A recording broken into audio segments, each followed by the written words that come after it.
Good morning, good afternoon, wherever you may be, or good evening if you're joining us from across the pond in the UK. I'm Tad Bradley, the North American sales representative for Tropic Ecuador. I'm based in the West Coast out in Seattle, and I'm joined today by Jascivan Carvalho. Jassi, for those of us who know him well, which is hopefully many of you. He's the general manager and director of Tropic Ecuador, and he's going to join us live from Quito, Ecuador in just a second. And today, Jossie is going to lead us through some exciting developments in the Galapagos with Tropic, and starting with some updates that they have made at the Galapagos Magic camp, including a very exciting announcement around a new tortoise and forest conservation project at the Magic Reserve. So we'll talk through that, which is really an exciting opportunity for you as companies and for your guests to participate in the exciting conservation project that's going to be happening there at Magic. And then he's going to announce two new set departures in the Galapagos, which are going to be launched after the new year and offer incredible values, both from a group basis and also as an FIT basis. So excited to hear about those from Jassi. And as far as housekeeping items, we are going to record this webinar. So if you miss any of it or you want to share it with any of your colleagues, you'll get a link coming from me later today or tomorrow on our Kusini YouTube channel, which you can then archive and watch at your leisure or share it with your colleagues. So we will have a lot to cover today, and we will do a question and answer session at the end of the presentation.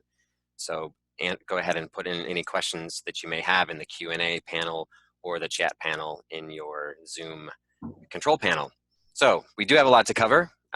So given that, I'm going to throw it over to Jassi, who does join us live from Quito. Jassi, how are things down in Ecuador today? All right. Thank you so much for the intro, my friend. Everything is fantastic in Quito. We are starting the Fiestas de Quito this week. So it's a crazy week where all of the Quiteños celebrate the foundation of our city, the capital of Ecuador. So we have lots of fiestas and chivas and card games and all of the traditional stuff that Quiteños love to do around here. And I imagine here in the office, I'll be under pressure tomorrow and the day after, most likely for our already known championship of Cuarenta, which is a traditional card game.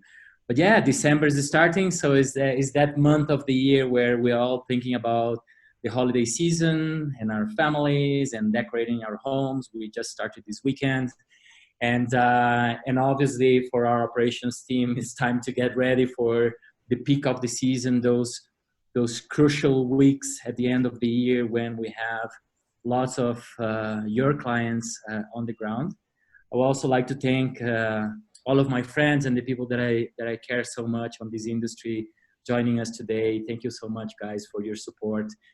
Without your support, it's impossible to continue being creative and doing the things that we do.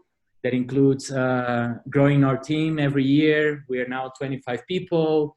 As you know, we have two offices, our main office in Quito, where I'm at right now, and also our small operations office in the Galapagos Islands. And one of the things that I always love to highlight about our amazing dream team of, commercial, sales, operations, finances, admin, and everybody involved are our incredible on-tour managers. We can see Bolivar here in one of the pictures and Paola somewhere. These two guys are fundamental pieces for the day-to-day of our operations. As you know, we think so much about planning and forecasting and next year and big plans and budgets to meet. But the truth is that the day-to-day and the most important moment of our businesses and the reason why we exist is the today and the tomorrow, right? It's our clients arriving today in Ecuador and the Galapagos and the tomorrow. And it's thanks to our on-tour managers and our Galapagos Guardians, Galapagos Mountain and Amazon Guardians program that we have the excellent reviews and warmth that your clients get when they are traveling around Ecuador mainland or in the islands. So the Galapagos, the Guardians program is becoming, a fundamental piece of the quality of the delivery of our programs. For the ones who don't know, the Guardians is pretty much a brand that we give into our guides and drivers, our ambassadors, the people who look after our clients, your clients on the ground, is the people who we want for them to understand how to represent us better. Our business, as you guys know, is becoming more and more complex and competitive, and we understand how much care and money you guys throw in your brands and the voice of your brands down here in Ecuador. And we are making a huge effort to try and pass on all of the guidelines that you're giving us in order to represent you better. So this is, something that I always like to talk about. I always like to hang out with these people, either on a mountain close to Cotopaxi, or stand-up paddling in the Galapagos, or horse riding around Chilcabamba. But the truth is that without the guardians, it would be impossible to be where we are at nowadays. But enough of the guardians, enough of us. Now it's about the Galapagos Islands. As you know, it's a well-known destination for Ecuador. It's the jewel of the crown, as I used to say. And the reason why your clients feel so inspired to come is obviously the wildlife, is Darwin theories of evolution and adaptation of species into these incredible places, and how they can differ from each other from island to island. And this is really what encouraged us to help protect this beautiful national park that we all Ecuadorians are responsible to look after. And we do it via tourism. As you know, guys, we've been working for 25 years trying to prove that ecotourism could be used as a tool for conservation. As you know, we started off in the Amazon, and we are trying to do different little things in different areas that we care about, and we send your clients towards. And the Galapagos is definitely a place that needs more and more of our help. As you know, it's a destination that has a lot of pressure by our businesses, either if it's by land or by sea, which is different type of ways of experiencing the islands that we sell and promote. But we felt, and we started feeling over the years, especially after 15 years doing land-based trips, that we needed to take a step further on our commitments towards the conservation of the islands, and at least have something that we can deliver ourselves. And we're going to be talking, and that's the highlight of our conversation today, and what I'm going to try and cover the most. But obviously, in order to get there, I think it's important to just give a refresh on what the Galapagos is all about in terms of a tourism destination. As you know, the offering, the islands are so diverse now. We have so many ways of exploring and combining means of transportation to experience the islands, that nowadays it became, the demographics and the type of groups coming to the islands are very different nowadays than what it used to be 20 years ago. The majority of our clients were, couples or, retired people coming because they had the time and the means to come to an expensive destination like the islands. But now the diversity of products, is attracting, multi-generation groups, young families doing land-based. We have more and more single travelers, and obviously the couples, honeymooners, couples going on cruises. So it's very diverse, and we have adapted, and the destination actually has adapted in such a way that the diversity of offer, it's incredible now. Now it's actually more complex for all of our partners abroad to choose what is best for their clients, because talking about the sea-based options, you have nowadays new catamarans popping up every couple of months. You have the new yachts, medium-sized ships, 40 to 60 people, and then you have the bigger ships of 100 people also showing up, new kind of vessels in the islands, and you still have a couple of the sailing boats that we all loved for many years. Nowadays, I think that there is only one that is gonna stick for a little longer, sailing the islands, and I really wish personally that we had more of these that express still the romanticism of the first explorers that came to the archipelago. But the market also drives for more comfort and space, so catamarans are delivering in that front. And as you know, the sea-based experience is really about sailing between islands, right? I think the key component here is that you will be traveling on a group tour. As you know, the majority of the boats are for 16 people. You have a few for 20, and then it goes from 40 to 80 and 90 people. But the dynamic of the experience is as a group tour. Unless you charter the boat and you have your own departure, it's most likely that your clients will be joining people from other countries that speak different languages, from different cultures. So that's a very important element to understand. You know, it can be active. You know, most boats nowadays have kayaks and stand-up paddle boards as well. But in general, a Galapagos experience is about being active, right? Early wake-up calls, hikes in national park trails in different islands, and then marine activities in the afternoons that include lots of snorkeling and kayaking and stand-up paddling in some boats. And obviously close encounters with wildlife. That is something that we always highlight, that on a cruise, on a sea-based experience, you probably have a lot more opportunities to see unique wildlife in the further out islands, for example, the flyless cormorants or the red-footed boobies. You know, the albatrosses. There is specific wildlife that will be seen only on a cruise base. And nowadays, as you know, it's complex, you know, with so many boats, so many different lengths of itineraries, boats that are rebranded and then they go on dry docks and they change completely. So I always like to stress the fact that we have the know-how for our partners who don't have the opportunity to come often to the islands and see which boats are now the best or the better kept or with the best guides aboard. So we would like you all to always remember that we have that capacity to support you in the archipelago.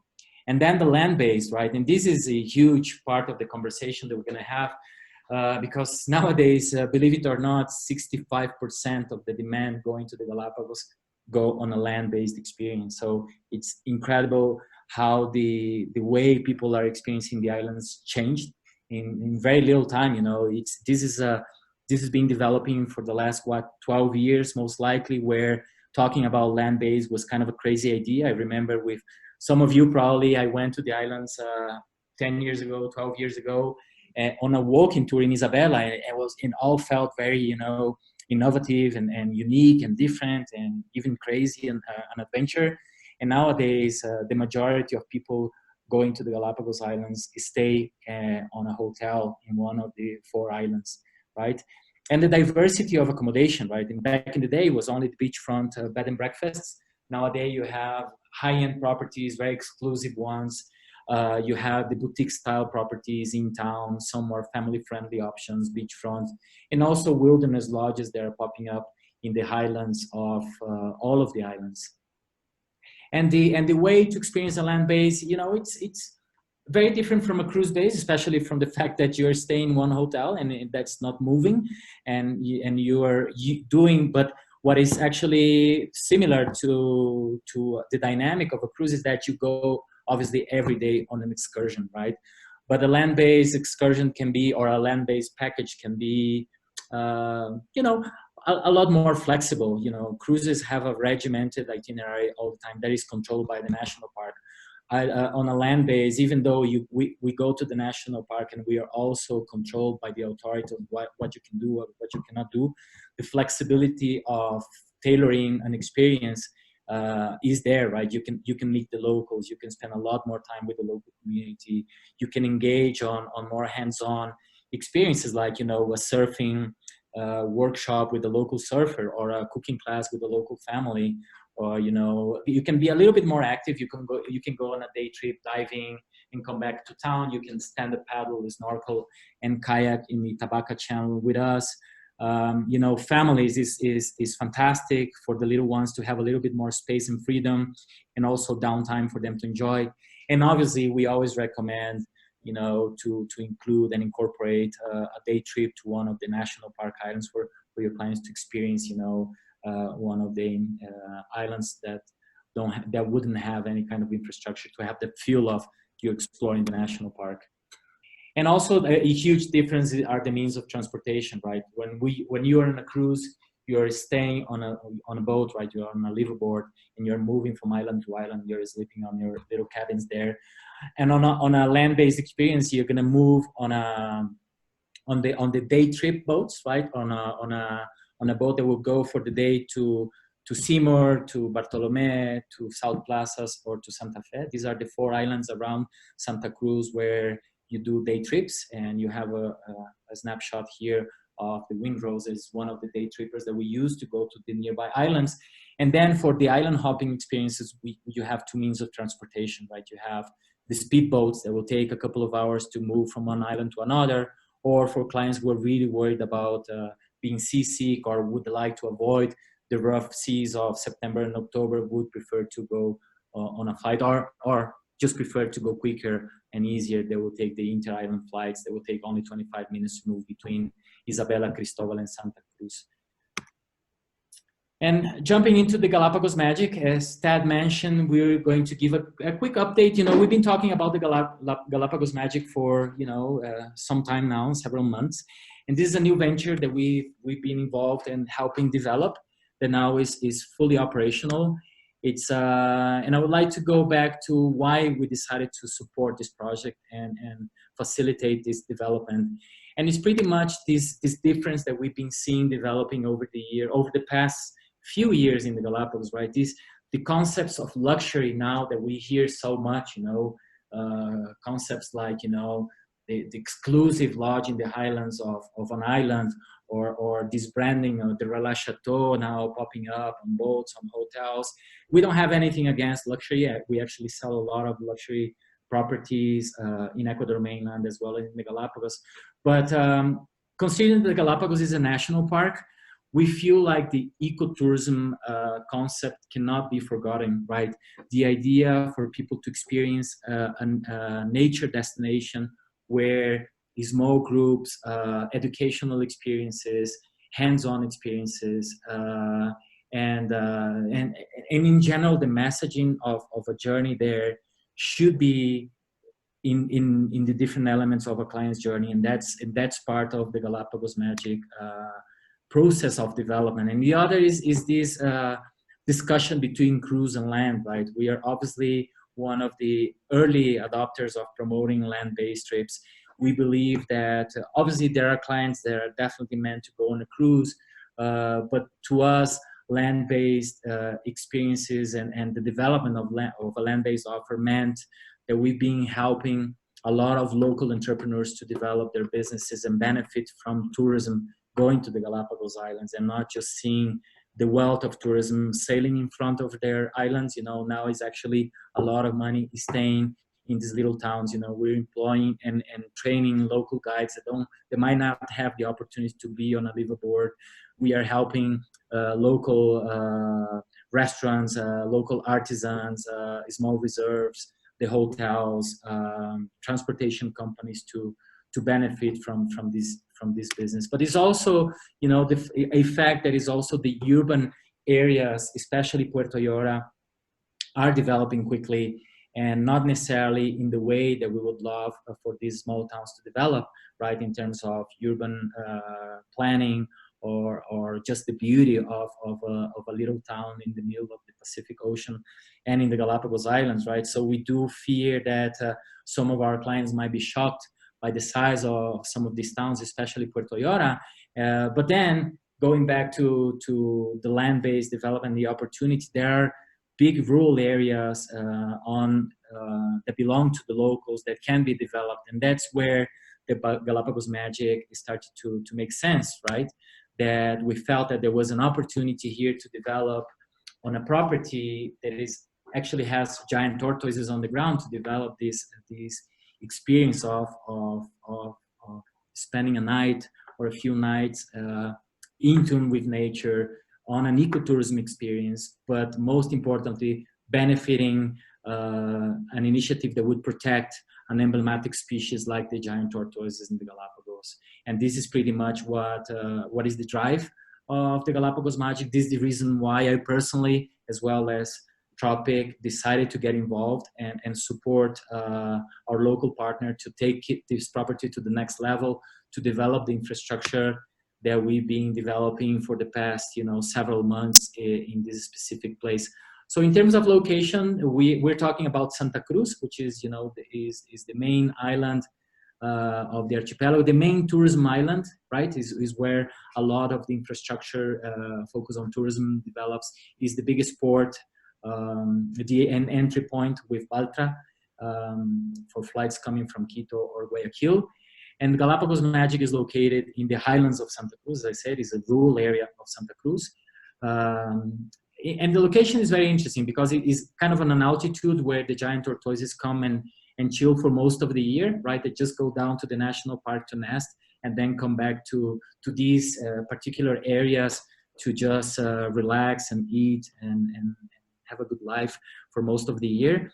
We are kind of strategically located between the airport as well as Puerto Ayora. So we are kind of 20 minutes to Puerto Ayora and 25 minutes to Baltra airport. So it's easy to get to the airport. It's also easy to go on the day trips that will go to the southern islands from Puerto Ayora, or to the day trip that will go to the northern islands from Itabaca Channel. I'm talking about Bartolomé or North Seymour, for example, in the north. And it's also the altitude, right? The cool thing about the location of the reserve is that we actually have a view of the shoreline, and we are under the cloud most of the year, right? Obviously, there is a garua season that we just passed, that you would expect some rain and mist that adds to the experience, and that's the part of the year where we have the majority of the resident tortoises in the property. So you can be with hundreds of giant tortoises hanging out there. You can have an experience like this, staying on our nice tents. But really the experience is about having the opportunity to spend more time with the wildlife, learn about their, them, and it's just be closer to nature, which is really what we would love all of our clients and encourage all of our clients to put as the priority on their Galapagos journey, and not necessarily the infrastructure or the amenities that would be included on whatever accommodation they decide to travel to.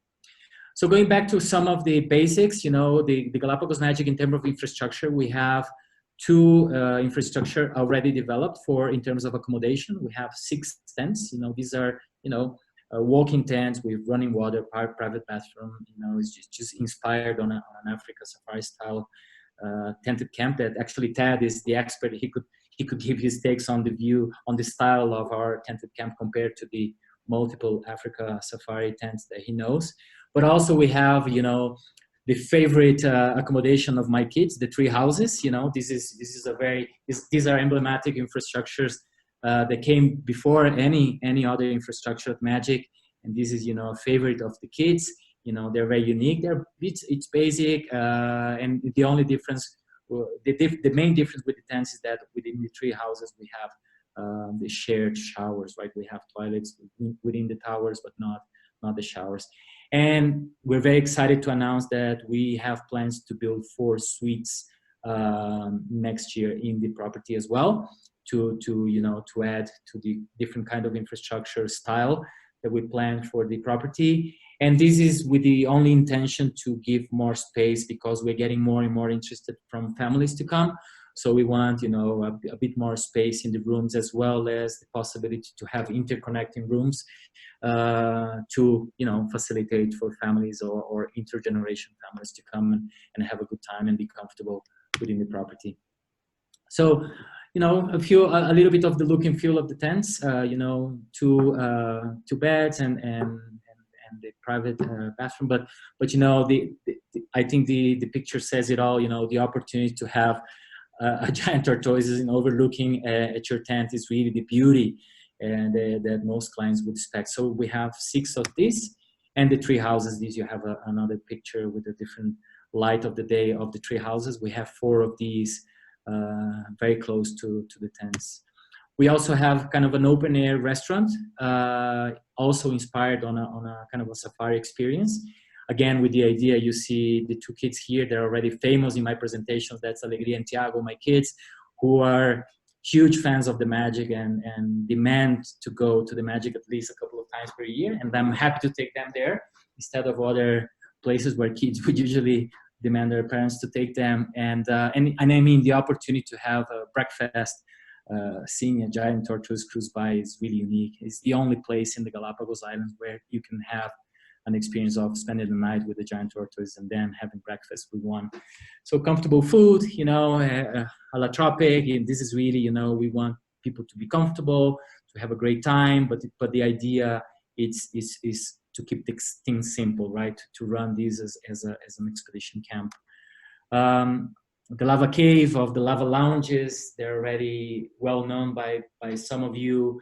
This is an incredible feature of the property. And as far as I understood from my local partner, Polo, this was the main drive. I thought in the beginning was the giant tortoises on the ground that inspired him to buy the property. But when he told me that he went for the first time to this reserve, he saw these lava tubes and he fell in love with them.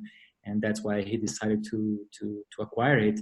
And this is, well, this picture speaks for itself, right? Having the opportunity to have a nightcap on a cave and a briefing for the following day's activity, it's really surreal. And I don't think there is anywhere in the world you can have an experience like that. We also have a beautiful deck that is kind of our viewpoint that we use as our caipirinha lesson area. This is a place where most of our clients will finish their first day, after taking a tour in the property and getting inspired by the tortoises and seeing the tubes. We finish the day overlooking the sea. It's our idea of a sundowner, but with our traditional moonshine and trying to replicate what the Brazilians do so well, which is the caipirinha. So it's really delicious and a great way to finish your day and celebrate the day, right? And a couple of features that are sold separately, but very interesting. And these are also new elements that we're bringing to the Magic as a project. We call the lodge, right? Paulo calls it the lodge. That's the owner's home. That he no longer lives in this kind of villa. So now we are going to use it as a villa experience, but it's more like a lodge, the lodge experience. That is ideal, for couples or couples of friends or families with older kids, right? Because you can see the rooms are separate, so you have a couple of suites and the social area in the middle.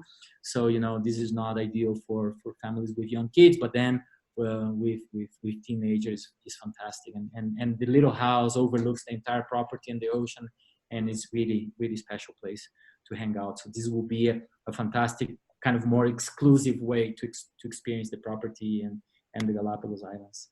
Then we have the Cave Restaurant, which is another and bigger lava tube that was discovered in the property when it was acquired.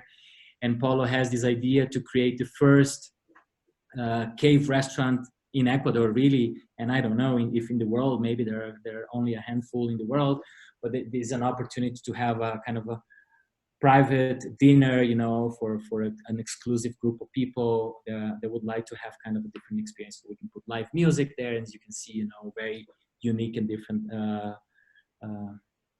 experience. And then we also have a space where we can do events. That's my dear friend Polo and his wife Jackie.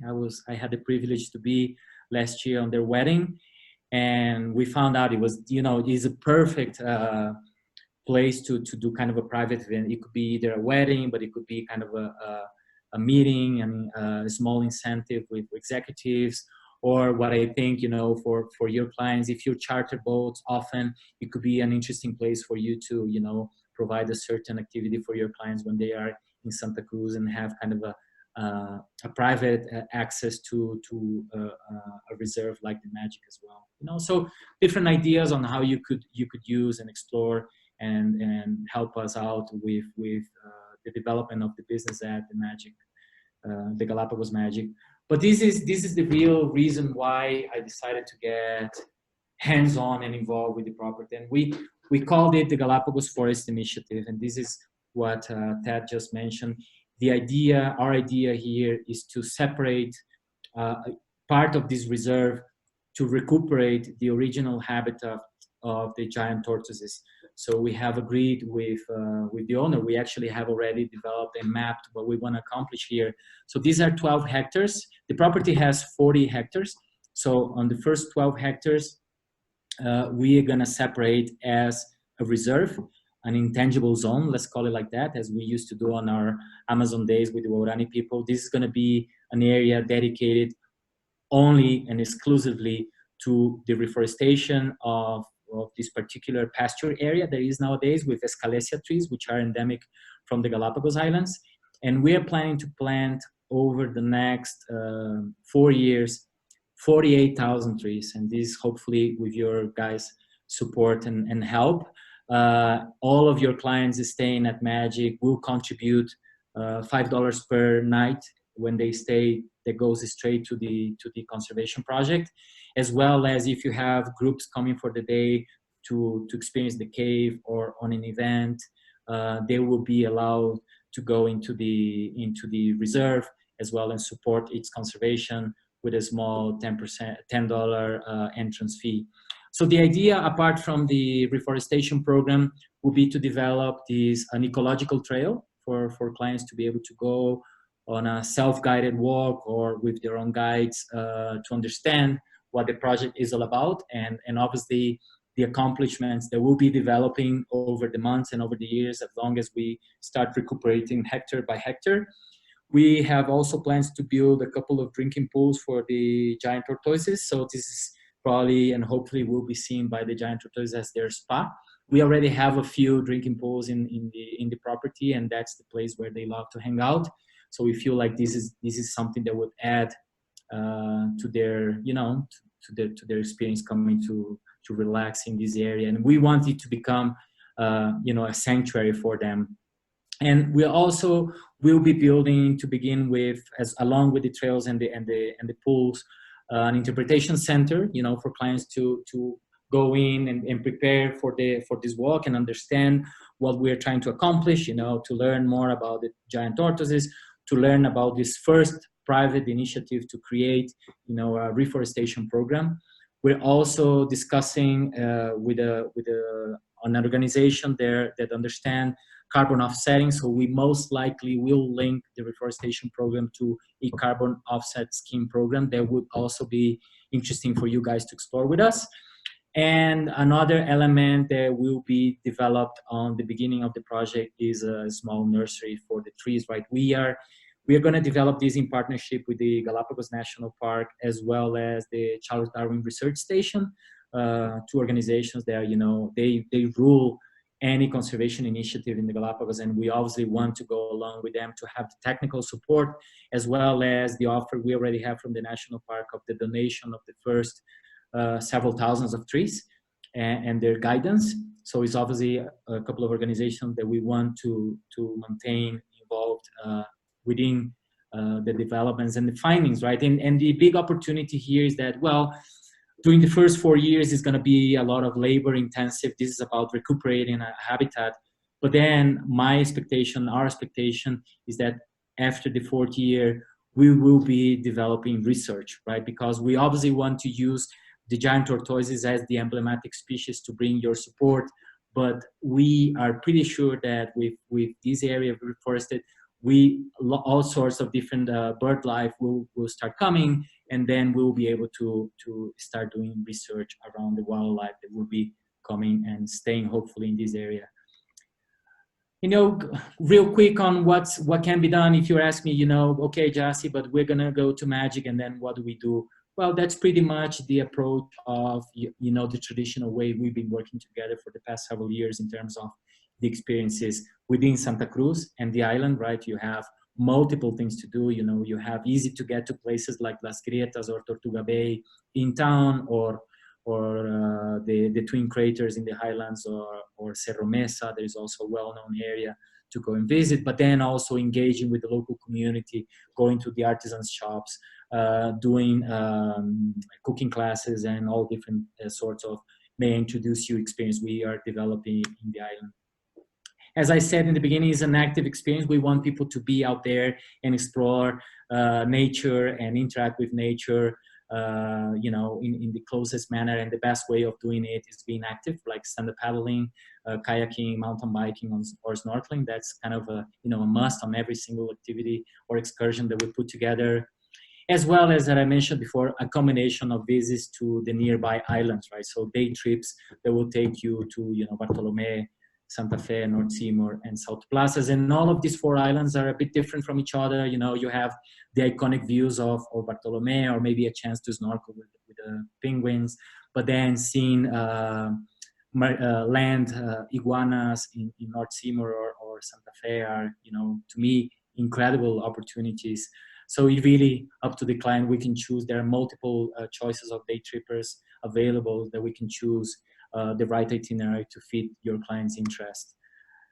And then the island hoppings, right? We are trying nowadays to differentiate a land-based experience to an island hopping experience. We're calling now land-based experience an experience where you would stay in one island, right? You would stay in Santa Cruz Island at Magic or any of the other properties that we work with. But then remember, you also have the opportunity to combine Santa Cruz with San Cristobal or Floriana or Isabela. Being the last one, Isabela, kind of a fantastic match, and probably our best seller. Santa Cruz and Isabela are very different islands, and I think they both complete each other in terms of experiences, right? In Isabela, you can go and hike a volcano, you know, be transported to Mars and have amazing views of the northern side of the archipelago. And really, Isabela is Galapagos in miniature. The wildlife is really available in the island, while in Santa Cruz, you have other elements of, you know, the Charles Darwin Research Station that a lot of our clients love to go. You have the day trips to the nearby islands, and obviously you have the Galapagos Magic to experience that we are expecting it to become a destination on its own. And just to finalize this explanation, I don't want to keep you guys too long here. I'm very grateful for your time. We have recently launched, and you probably have seen a lot of emails from us recently, but in the last one we sent was to invite you not only to participate in this webinar, but also to the launch of 2 new set departure programs. They're kind of promotional departures for the first 3 months of 2020. We are bringing it at an incredible price point. So we have developed a 5-day program. We will send you the details along with the recording of the webinar, the details of each of these programs in case you haven't seen it before. But the idea is to have a land-based experience, meaning a Santa Cruz-based experience with 2 nights at the Galapagos Magic, 2 nights at the Galapagos Habitat. That, by the way, was the first lodge that Polo, my partner at Magic, developed, you know, many years ago. That was his home, and then became the Red Mangrove, and nowadays is the Galapagos Habitat, a company and hotel that we have a wonderful relationship with. So we felt that it was a perfect match to talk about the other side of Galapagos, that we feel like, you know, bringing the earlier residents to the scene. They always think about showing the Galapagos that they experienced 20, 30, 40 years ago. So we have 5 departures shared within the 5-day program that is staying only in Santa Cruz, 2 in January, 2 in February, and 1 in March, with an incredible price point. As I said, $1,050 per person, which is, you know, really incredible. These are all net rates. And we also developed a 6-day island hopping adventure, which is a combination, our favorite combination, which is Santa Cruz and Isabela. There will be, you know, 1 night at the Galapagos Magic, couple of nights at Galapagos Habitat in town in Puerto Ayora, and then the other 2 nights in Isabela at the Wooden House, another property that we like a lot in Isabela.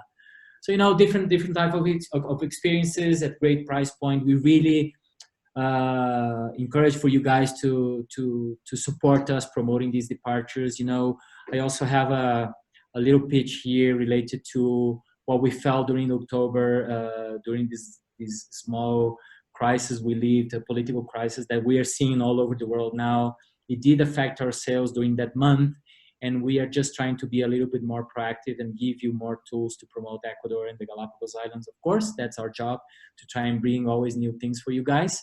And that's pretty much it, you know. Always grateful to share a bit of our views and ways of doing things, to highlight unique, innovative initiatives, but at the same time, with a practical approach to, you know, to try and bring concrete programs with some of the classic things that you would experience. So I'll leave it to you, Tad, if you have anything to complete the presentation now.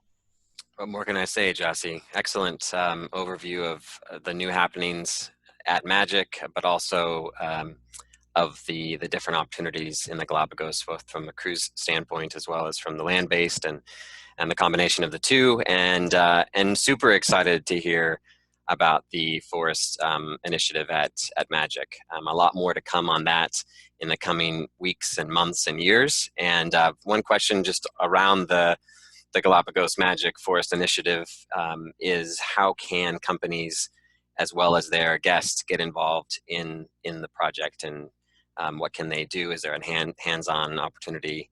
Can you explain a little bit more about how that could Yes. work? Yeah, awesome. I'm glad to have those questions to start with. I mean, we have two models. We actually have a document that will explain a lot more details what the Galapagos Forest Initiative is all about. We are fundraising to begin the project, right? For the building of the trails, the water ponds, the interpretation center, and the nursery. That's kind of the initial phase that we're actually finalizing the rounds. We have several organizations already interested. So if someone wants to get involved in the early days and get some exposure, because we're going to put your logos on the interpretation center as well as the founding partners of the project, this is the time to jump in. But then if not, obviously our idea is for tourism to be the driver of the conservation initiative. So the best way to help, like I used to say with the Waurani people, is to send your clients, you know. And whenever you are booking a night at the Galapagos Magic, you're already helping, because we are going to be including a fee of $5 per bed night within the program and the booking. So that will go straight into the conservation program. And a related question about the opportunities potentially, this is probably more for discussion offline, but for student groups to participate with the habitat restoration work. So something to think about. We can share that specific ideas with that via email or over the phone, Jason, I think. Jumping into some questions regarding the packages that the 6-night and the 5-night package. How many packs are for the group departures? What's the minimum and maximum for those two? Question. We are, well, there's no minimum. You know, we are guaranteeing these departures with the minimum of 2, which is the classic right number to begin with. But we are trying to keep them smaller than the usual 16 packs group departures. So it's going to be a 12 max. So it's going to be, you know, the maximum of 12 people on each of these departures. And so at Galapagos Magic, they will be utilizing the tents then with a max of 12, correct? It's not the tree houses. No. Okay. And again, this is probably more detail than we have time for right now, but what's included in the Galapagos packages rates in terms of activities, etc.? I mean, we can send you guys all of the details on the inclusion and exclusions, but one thing that I think there are a few elements that are important that are included, right? First of all, Magic and Habitat, which are, in terms of properties, I would say soulmates, right? But we also have an incredible offer from the Windrose, which is the most, is the nicest and newest day tripper in Santa Cruz. And the cool thing about the Windrose, apart from being, you know, good looking and comfortable, is that you can actually see 2 islands in one day trip, right? So that's included in the properties in the both programs, right? We are leaving a few days, especially the days in Santa Cruz, at leisure, and we are bringing a range of options for clients to book separately. You know, because we know that most of our partners, you know, like the idea of private departure. So we believe that giving the chance for people to do something else that could include a day trip to another island, or a surfing workshop, or a fishing experience, or just going in and checking out the shops in town, we felt that could add value to the individual part of the experiences. And any chances that these packages would be extended into other months in 2020? Share departures, we are now focusing on the first quarter, because we want to see the results, right? Because, you know, this is always difficult to hold, because, you know, the hotels make a huge commitment at blocking rooms for us. The the programs are available for private departures from now on until, anytime next year. Okay. So private departures are available as well within the same programs. But the shared ones, we have these, I think, 9 departures right now available. And depending on the success and how much support we get from you guys, we will definitely thinking about doing many more. A question here regarding those set departures is it be guided in English, not in other languages, just in English? Yeah, this will be English, Spanish, yeah. Okay. And then jumping back to the Magic Galapagos, what months are the tortoises resident in the Magic Reserve? Good question. I mean, year round we have residents, right? We have several ones, especially the older, that they don't go now. No, they no longer go to the national park, right? So we always have a couple, especially in the dry seasons, that stay. The months that have the most, it will be kind of the Garua season ones. So I would say, starting from July, August, September, October, is packed, right, with these guys. Like I said, this is a kind of a conservation project. So the research part, in terms of, I wish we had more data, scientific data to explain better the behavior of these species. And this is something we are planning to incorporate into the conservation program to understand better the patterns that will be much more structure on the calendar over the years. Gotcha, cool. And then I think our last question, at least for the moment, is around the configuration of the tents. Are all the tents configured in the same way with the 2 twin beds? And what's the max number that you can sleep in the tents? The tents are designed for 2 people, right? We don't think is ideal for more, and that's why we are designing the suites now, because we feel like we are missing to have young families who would like their kids to be in the same room. The configuration can vary. We can put those beds together and make them matrimonial, right? But that's pretty much what we can do. Perfect. Okay. I think that's all the questions we've got, Jassi. All right. Well, thank you so much, guys. It's always take a little more minutes than I plan. For the ones who know me, no surprise there. But we just get too excited about the stuff that we're doing here, and I'm always get excited about having friends and partners supporting our initiative. So always grateful. And if I'm not able to speak to you guys personally, let me take advantage to wish you all and your families a wonderful holiday season. We're going to be here working really hard for you guys and looking after your clients, but it's obviously always a good time to wish you all peace, health, and love, which is, the fundamental things for us to continue doing what we do here. Same to you, my friend, and I'm sure that's coming back from all of your friends around the world that are joining us today. So really exciting stuff to see, especially regarding Galapagos Magic and the New Forest Initiative. So thank you so much, Jassi, for presenting that to us today, giving us some insight and some insider info on what's happening in the Galapagos and with Magic. And thank you for your work that you're doing on behalf of the Galapagos, as well as the tortoises and the habitat there. It's really exciting to be a part of, and I'm sure that that your partners also share that feeling. And hopefully we'll have a lot of you involved in that conservation project in the next couple of months and years.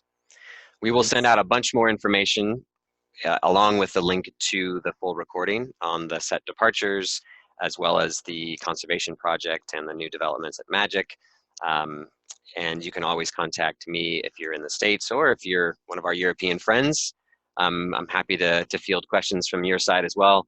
But we appreciate you all joining us today. And Jassi, thanks so much for taking the time out of what is a busy time for you guys, and I know fiesta time as well. So go back to the fiestas, my friend, and have a great holiday. Thank you, guys. A pleasure. Always a pleasure, Tad. Thank you so much for putting this together, man. Thanks, Joss. Bye-bye. You guys have a good one. Say hi to the team down there for me. Thanks. Ciao. Bye-bye. Bye-bye.